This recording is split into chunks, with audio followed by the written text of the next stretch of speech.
तेजस्वी यादव चूँकि वो भावी मुख्यमंत्री भी हैं और जिस तरीके से वो नेतृत्व करते हैं पूरे सिस्टम का, उन्होंने कल भूमिहार समाज के सम्मेलन में उन्होंने माफ़ी मांगा है। ये आखिर ऐसा क्या मौका मिल गया और ऐसा क्या उनको मजबूरी आ गई कि वो भूमिहार समाज से माफ़ी मांग रहे हैं, स्वर्ण समाज से माफ़ी मांग रहे हैं? और दूसरी चीज़ है कि आप लोगों ने ऐसा कौन सा गलती कर दिया कि आज उनको माफ़ी मांगना पड़ रहा है? नया देख रहे हैं आप लोग, बार बार एक चीज़ पर जोड़ दे रहे हैं, A to Z। ये चीज़ें हमने अभी कई बार संबोधन में भी देखा। आप भी इस बात को बार बार कह रहे हैं, तेजस्वी जी भी बार बार कह रहे हैं। ऐसा लग रहा है कि पूरी तरीके से एक कैंपेनिंग चलाया जा रहा है A to Z। पहले MY था, अब A to Z। अब इस A to Z में आप लोग कहाँ अपने आप को फिट बैठते हैं? क्या माई समीकरण पहले से खत्म हो चुका है क्या? तो वो आपका आधार खत्म हुआ है, उस गैप को भरने के लिए आप लोग बार बार A to Z का नाम ले रहे हैं। राबड़ी देवी जी की आवाज़ पर जब इफ्तार पार्टी हुआ, उस वक्त से आप लोगों का चेहरा बदला हुआ है, चेहरे कुछ कोई मुस्कान आ चुकी है। लग रहा है कि नीतीश कुमार जी की तरफ आप लोग की पार्टी काफ़ी मुखातिब हो रही है। तो क्या लग रहा है कि आप लोग नीतीश कुमार की तरफ जा रहे हैं? क्या नीतीश कुमार आप लोगों की तरफ आ रहे हैं? अपने नवजात शिशु का रखना है ध्यान तो ना हो ज्यादा परेशान। आज ही पहुंचे SS maternity and child care. Delhi के सफदरगंज अस्पताल में अनुभव प्राप्त डॉक्टर सदर आलम से मिले। पता है DN श्रीवास्तव वाली गली, अस्पताल रोड, सिवान। तरीके से विपक्ष हमलावर है सरकार के ऊपर और सरकार के जो उसके घटक दल हैं उन लोगों के भी अंदर कई ऐसे मनमुटाव नजर आ रहे हैं। हालांकि ये चीज़ें हम नहीं कह रहे हैं, लोगों के जुबान से ही बातें आ रही है, लेकिन उसके बावजूद भी बहुत सारी चीज़ें हैं जो हम लोग को अभी देखना है। वो मंत्री अवध बिहारी चौधरी के आवास पे सदस्यता अभियान चलाई जा रही है 105 विधानसभा को लेकर के, और यहाँ पे हमारे खास गेस्ट जुड़े हुए हैं महताब साहब, चूँकि राजद के कद्दावर नेताओं में से हैं और बड़ी बेबाकी से अपनी बात को ये रखते हैं। इत्तेफाक रही कि आज इनसे मेरी मुलाकात हुई। तो सबसे पहले तो स्वागत है आपका S24 न्यूज़ पे। बहुत बहुत शुक्रिया आपका भी। मतलब भाई, इससे पहले भी जो हमारी इंटरव्यू हुई उस इंटरव्यू में आपने बहुत सारी बातें कह करके पटना निकल गए थे, फिर दोबारा आप आए हुए हैं। मामला अभी ज्यों का त्यों पड़ा हुआ है, बहुत सारी चीज़ें हैं, लेकिन अभी आप सदस्यता अभियान में आए हुए हैं। क्या कहेंगे अभी आप? देखिए, हम लोगों को जो राष्ट्रीय जनता दल है वो गरीबों का, शोषितों का, पिछड़ों का और माइनॉरिटीज़ का, और जैसे बोला जाता है गरीबों का बल राष्ट्रीय जनता दल का पार्टी है। तो हम लोग जो भी कमज़ोर व्यक्ति हैं, जो भी शोषित व्यक्ति हैं, जो भी ऐसे व्यक्ति हैं जो ऑपरेस्ड हैं, जिनके ऊपर है ना ऑपरेशंस के द्वारा है ना आपको शोषण किया गया है, तो उन सारे लोगों को हम लोग है ना जोड़ने का काम करते हैं। तो हमारे नेता माननीय तेजस्वी यादव जी के आह्वान पे पूरे बिहार प्रदेश में वो सदस्यता अभियान का प्रोग्राम चल रहा है। तो हम उम्मीद करते हैं सदस्यता अभियान के द्वारा हम अपने पार्टी के विचारधारा से, पार्टी के लोगों से, पार्टी के विचारधारा से, अपने नेता के विचारधारा से, सामाजिक न्याय जो हमारी पार्टी की रूह है, विचारधारा की रूह है, उससे जोड़ने का काम कर रहे हैं। एक चीज़ हम बड़ा नया देख रहे हैं आप लोग, बार बार एक चीज़ पे जोड़ दे रहे हैं, A to Z। ये चीज़ें हमने अभी कई बार संबोधन में भी देखा। आप भी इस बात को बार बार कह रहे हैं, तेजस्वी जी भी बार बार कह रहे हैं। ऐसा लग रहा है कि पूरी तरीके से एक कैंपेनिंग चलाया जा रहा है A to Z। पहले MY था, अब A to Z। अब इस A to Z में आप लोग कहाँ अपने आप को फिट बैठते हैं? क्या माई समीकरण पहले से खत्म हो चुका है क्या? तो वो आपका आधार खत्म हुआ है, उस गैप को भरने के लिए आप लोग बार बार A to Z का नाम ले रहे हैं। देखिए, हमारा जो परिवार का दायरा है वो छोटा थोड़े है, बहुत बड़ा है, बहुत वसी है। हमारा परिवार का दायरा बहुत वसी है। पहले छोटा था इसको? नहीं, पहले भी छोटा नहीं था। यही हम आपको बताने की कोशिश कर रहे हैं कि पहले भी आप हमारे पार्टी में गौर कीजिएगा तो लालू यादव जी जब हमारे राष्ट्रीय अध्यक्ष जी जब पार्टी में थे, जब पार्टी में रेलवे मंत्री थे, तब उस वक्त सांसद कौन, अखिलेश जी उनके साथ जाते थे। वो कौन जाति के थे? भूमिहार जाति के थे। इससे पहले अभी तेजस्वी जी जैसी आपको अभी जो हम लोगों के तेजस्वी जी उरूज पे आए, जो हम लोग 12,000 वोट से हारने की काम किए, उसमें आप गौर कीजिए। आपको रणविजय साहू जी कौन जाति से थे? साहू जाति से थे। जोड़ दिए जरा जाति पे क्यों? नहीं, बात बार आप लोग नहीं जाति संबोधन का इस्तेमाल बड़ी, तो आप जाति पे टैगलाइन दे रहे हैं। नहीं, जाति के बगैर, जाति तो सत्य है ना, वो तो सत्य है। जाति के बगैर आप एक बात बताइए, आप माइनॉरिटीज हैं, जिस जाति से भी बिलोंग करते होंगे वैसी जाति से शादी करते होंगे, बहुत कम ही लोग हैं ना अपनी अगर जाति अगर नहीं होती तो भारत सरकार जो आप फॉर्म निकालती है तो उस पर क्यों जाति मेंशन करती है?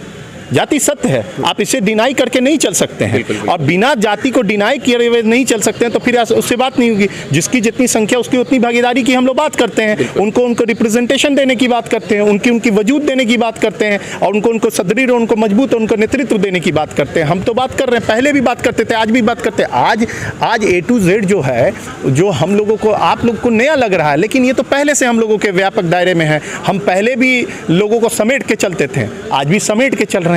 आज हम लोग को बोल रहे हैं आइए हमारे अच्छा तरफ। सर, एक ईमानदारी से एक सवाल का जवाब दीजिएगा कि जिस तरीके से बार बार बिहार की बात आती है, बिहार का जातीय समीकरण बिल्कुल टिका हुआ है, राजनीति उसी पे टिकी हुई है। क्या आप लोग नहीं चाहते हैं क्या कि जातीय व्यवस्था खत्म करके एक ऐसा समृद्ध समाज बनाया जाए जिसमें सभी लोग मिल करके और विकास की बात करें? जाति की व्यवस्था खत्म कर दी, आप लोग नहीं चाहते हैं क्या कभी?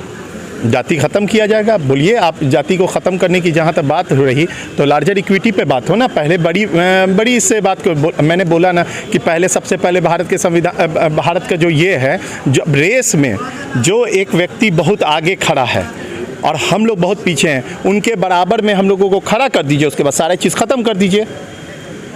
रामविलास पासवान का बेटा, तो केंद्रीय मंत्री जी का बेटा, रामविलास पासवान जी का बेटा, रामविलास पासवान का बेटा होने के बावजूद भी, गोरा, खूबसूरत, हैंडसम होने के और सांसद होने के बावजूद भी दलित नेता कहलाएगा।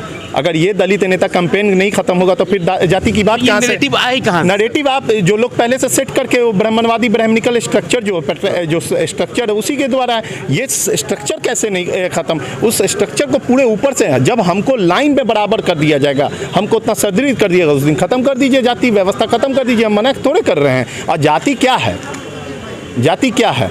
जाति शोषण का बन चुका है, नहीं, शोषण का एक ये किया गया है, एक जरिया बनाया गया। हम तो शोषित हैं, हम तो वंचित हैं, हम तो पिछड़े हैं। फिर आप जाति में क्यों बंध रहे हैं? आप क्यों नहीं चाहते कि इसको फ्री कर दिया जाए? हम तो बोल ही रहे हैं, जितने शोषित हैं, जितने वंचित हैं, जितने पिछड़े हैं, जिनके साथ शोषण हो रहा है, वो सब एकजुट हों, एकमुश्त हों और ये ऑपरेशंस के खिलाफ खड़े हो जाएं। पार्टी के बड़े नेता तेजस्वी यादव, चूंकि वो भावी मुख्यमंत्री भी हैं और जिस तरीके से वो नेतृत्व करते हैं पूरे सिस्टम का, उन्होंने कल भूमिहार समाज के सम्मेलन में उन्होंने माफ़ी मांगा है। ये आखिर ऐसा क्या मौका मिल गया और ऐसा क्या उनको मजबूरी आ गई कि वो भूमिहार समाज से माफ़ी मांग रहे हैं, स्वर्ण समाज से माफ़ी मांग रहे हैं? और दूसरी चीज़ है कि आप लोगों ने ऐसा कौन सा गलती कर दिया कि आज उनको माफ़ी मांगना पड़ रहा है? जैसे माफ़ी मांगने से आदमी, आपको क्या लगता है माफ़ी मांगना कमज़ोरी का अलामत है? कमज़ोरी नहीं, गलत तो किया नहीं, गलत आप कैसे समझ गए कि माफ़ी? देखिए, उनके शब्द सही लग रहा है। सुनिए, आप रामधारी सिंह दिनकर का एक कवि कोट कर देते हैं, कविता। बिल्कुल। क्षमा शोभती उस भुजंग को जिसके पास गरल हो, उसको क्या जो दंतहीन हो, विष रहित हो, जिसकी जीवन किन्हित ही सरल हो। क्षमा तो वीरों का काम है, क्षमा मांगना, क्षमा करना वीरों का काम है। हम लोग वीर भोगे वसुंधरा वाले लोग हैं। हम लोग तो वीरता के बुनियाद पे बोला कि भाई हमसे अगर गलती हुई तो माफ़ कर दीजिएगा। क्या गलती हुई है? वही तो हम बोल रहे हैं कि अगर हुई है, अगर आपके नैरेटिव में लगता है कि हमसे कोई गलती हुई है तो हमको माफ़ कीजिए। आइए, नया युग है, नया देश है, नया देश बनाना, न्यू इंडिया बनाना है, ऐसा इंडिया बनाना है जिसमें ना जिसमें जस्टिस हो, इक्वालिटी हो, लिबर्टी हो, फैटर्निटी की बात हो, अंतिम श्रेणी पे अंतिम खड़ा हुआ व्यक्ति भी अपने आप को प्रिविलेज्ड महसूस करे और उसको लगे कि ऐसा देश है, ऐसा प्रदेश है जहाँ पे न्याय एस्टेब्लिश्ड है। माहौल बनाया जा रहा है कि तेज प्रताप जी जो है कि जा रहे हैं जेडीयू में। हम माहौल तो ये भी है कि जदयू राष्ट्रीय जनता दल से मिलने जा रही है। ये भी है। क्या लग रहा है आपको कौन सा माहौल पे यकीन ज़्यादा होगा? ये तो आप लोग बताएंगे। हम माहौल तो ये भी है कि हम लोग सरकार बनाने जा रहे हैं। जी। तो आप किस पे यकीन करेंगे? हो सकता है, जैसे अब तो चूंकि अंदर बखाने बात चल रही है, जैसे इफ्तार पार्टी में बहुत सारे मामला है। कुछ तो लोग कहेंगे, लोगों का काम कहना, कहने दीजिए। लालू यादव जी के, माननीय राष्ट्रीय अध्यक्ष जी के पार्टी के साहबजादे हैं तेज प्रताप यादव, उनकी अपनी पार्टी है, वो अपनी पार्टी छोड़ के किसी और की पार्टी में जाएंगे? ये सोचने का ये है। उनका अपना खून से सींचा हुआ ये पार्टी है।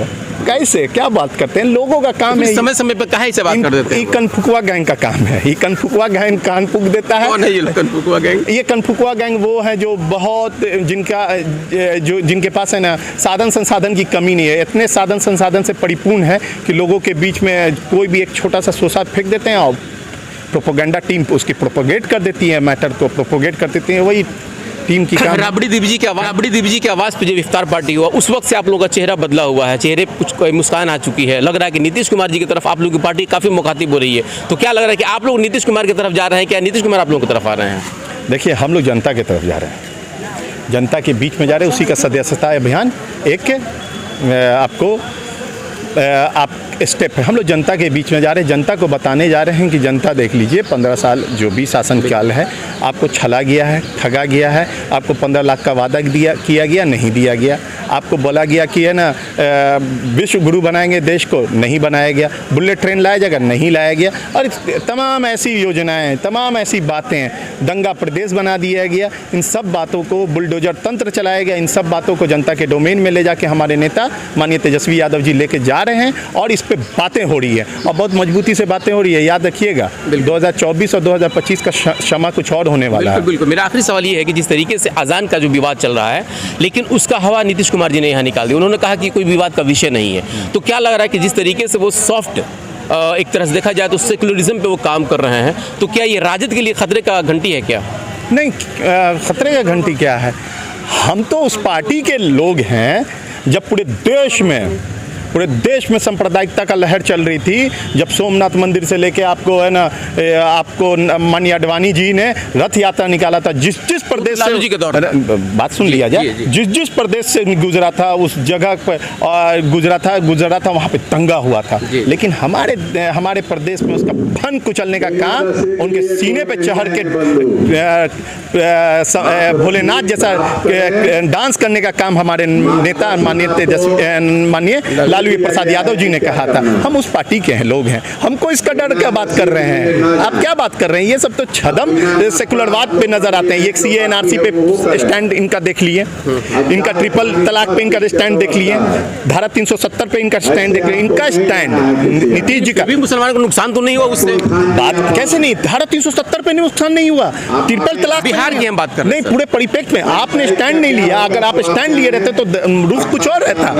आप भाजपा और जदयू में क्या फर्क है? बेसिक फर्क यही है ना कि आप कोड हिंदुत्व पे काम करती है। आपका ये बेसिक स्ट्रक्चर है कि आप धारा 370 पे अमेंडमेंट है और ये धारा 370 पे नहीं थे, हिंदुत्व पे काम करते हैं। तो ये आज तो दिखला दिए, जब इन्होंने स्टैंड नहीं लिया तो इन्होंने दिखला दिया कि हम वही हिंदुत्व। ये छोला ओढ़े हुए हैं छद्म हिंदुवाद पे, ये छोला ओढ़े हुए हैं छद्म सेकुलरवाद पे, इन्होंने छोला ओढ़ा जो कि एक्सपोज हो गया। ये अजान मामला पे आप ये मत समझिए कि मुस्लिम के हित ऐसी हैं, ये तो सबसे ज्यादा मुस्लिम के विरोधी हैं। इन्होंने अभी तक अलीगढ़ मुस्लिम यूनिवर्सिटी का फंड नहीं दिया। इन्हीं के मुद्दे में फारबिसगंज हत्याकांड हुआ था, नरसंहार हुआ, इन्हीं के रिजीम में आपको 2018 में जो दंगा हुआ, पूरे के पूरे 2000 फ्लिपकार्ट से तलवारें मंगवाई गई थी, विश्व हिंदू 2 लाख तलवारें मंगवाई गई थी विश्व हिंदू परिषद और इसे, जिसको यूनाइटेड अगेंस्ट हेट ने और हमने